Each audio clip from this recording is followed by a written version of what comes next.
नाशिकच्या रामकुंड परिसरामध्ये मौनी अमावस्येनिमित्त भाविकांची गर्दी, तर हजारो भाविक गोदास्नानासाठी रामकुंडावर दाखल।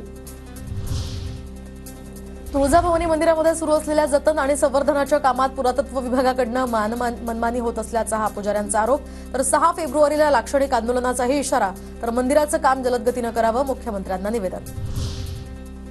रायगडमधून पहिली आंब्याची पेटी मुंबईत दाखल, तर आंबा बागायतदार वरुण पाटलांच्या हापूस आणि केशर जातीच्या आंब्यांच्या पेट्या बाजारात दाखल।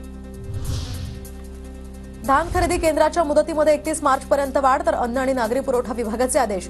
धान उत्पादकांना यामुळे मोठा दिलासा।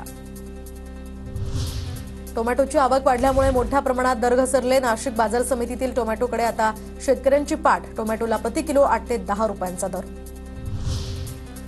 सोलापुरात वाढत्या जीबीएस रुग्णांच्या पार्श्वभूमीवर आता पालिका अलर्ट मोडवर। नागरिकांना काळजी घेण्याचं आवाहन।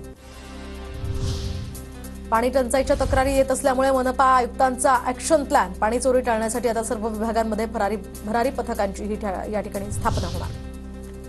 नाशिक महापालिकेची 794 कोटी रुपयांची घरपट्टी थकली। बड्या थकबाकीदारांची यादी करून आता बोजा चढवण्याची तयारी सुरू। 1 फेब्रुवारीपासून थकबाकीदारांवर कारवाईचा बडगा उगारण्याचा निर्णय। यवतमाळच्या पुसदमध्ये राज्यमंत्री इंद्रनील नाईकांच्या वाढदिवसानिमित्त गायींना चारा वाटप। इंद्रनील नाईकांच्या दीर्घायुष्यासाठी मित्र परिवाराच्या वतीनं प्रार्थना। 43,000 चाराच्या पेंड्यांचे या ठिकाणी वाटप।